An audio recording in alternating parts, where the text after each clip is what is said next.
আসসালামু আলাইকুম, আশা করি সকলেই ভালো আছেন।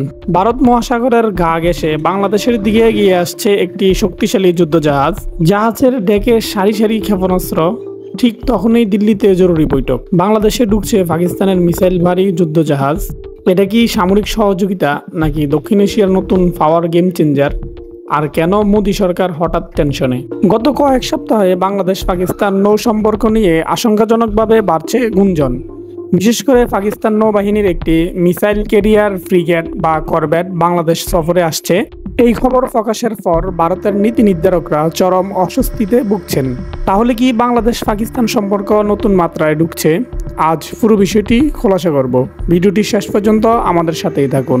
পাকিস্তান নৌবাহিনী তাদের বহরে কয়েকটি শক্তিশালী যুদ্ধজাহাজ ব্যবহার করে, বিশেষ করে 22 ফি জুলফিকার ক্লাস ফ্রিগেট। ওজন 3144 টন, রেঞ্জ 4000 নটিক্যাল মাইল। অস্ত্র হিসেবে ব্যবহার করে C-82A এন্টিশিপ মিসাইল, FM-90 সাম 76 mm গান, আজমত ক্লাস মিসাইল করভেট। গতি 30 নট। এর সক্ষমতা 8টি C-82-802AK মিসাইল।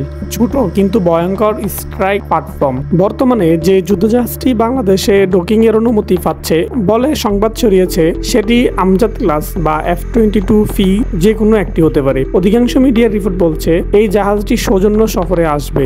ভারত কেন টেনশনে? ভারতের দৃষ্টিকোণ থেকে তিনটি বড় কারণ। স্ট্র্যাটেজিক লোকেশন বঙ্গোপসাগর। বাংলাদেশে পাকিস্তানের নৌবাহিনী ঢুকলে সেটা ভারতের জন্য স্পর্শকাতর এলাকা, কারণ ভারত পারমাণবিক সাবমেরিন ক্যারিয়ার সবকিছুই এখান দিয়ে ট্রানজিট করে। Bangladesh Pakistan maritime cooperation. বাংলাদেশ যদি ভবিষ্যতে পাকিস্তান থেকে মিসাইল টেকনোলজি, নৌবাহিনী ট্রেনিং, ইলেকট্রনিক ওয়ারফেয়ার সিস্টেম নিতে শুরু করে, তাহলে ভারতের প্রভাব কমে যাবে। চীন, পাকিস্তান, বাংলাদেশ নতুন ত্রিভুজ। চীন পাকিস্তানের ঘনিষ্ঠ মিত্র।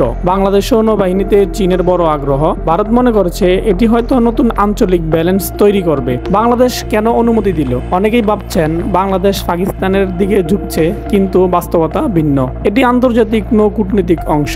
বিশ্বের প্রায় সব দেশেই ফ্রেন্ডশিপ ভিজিট করে। বাংলাদেশে ইতিমধ্যে সফর করেছে যুক্তরাষ্ট্র, ইউএসএ জাহাজ, ভারতীয় নৌবাহিনী, চীনের ডেস্ট্রয়ার, তুরস্ক, ফ্রান্স, জাপান, এবার পাকিস্তান। এটা স্বাভাবিক। নৌবাহিনীর পেশাদার সম্পর্ক।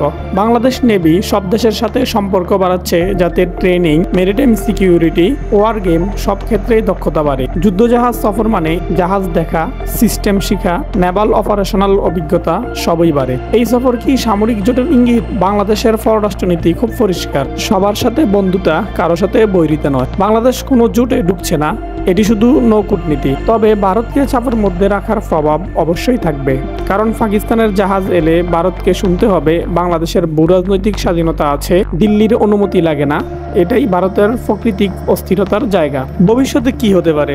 বাংলাদেশ পাকিস্তান নৌ সহযোগিতা বাড়তে পারে, যৌথ ট্রেনিং বা পেট্রোল কল বাড়তে পারে, ভারত কূটনৈতিক বার্তা দিতে পারে, চীন এই সফরকে সমর্থন করতে পারে, দক্ষিণ এশিয়ায় নৌবাহিনীগুলোর মধ্যে প্রতিযোগিতা আরও বাড়বে। সব মিলিয়ে এটি পুরো অঞ্চলের স্ট্র্যাটেজিক ব্যালেন্সের নতুন অধ্যায় শুরু করতে পারে। এটি যুদ্ধ নয়, এটি সামরিক জোটও নয়, এটি কূটনৈতিক মেরিটাইম ভিজিট। কিন্তু এর ভেতরে আছে ক্ষমতার রাজনীতি, স্ট্র্যাটেজিক এবং দক্ষিণ এশিয়ার নতুন উত্তেজনা। আর সবচেয়ে বড় কথা, বাংলাদেশ এখন নিজের সিদ্ধান্ত নিজেই নিচ্ছে।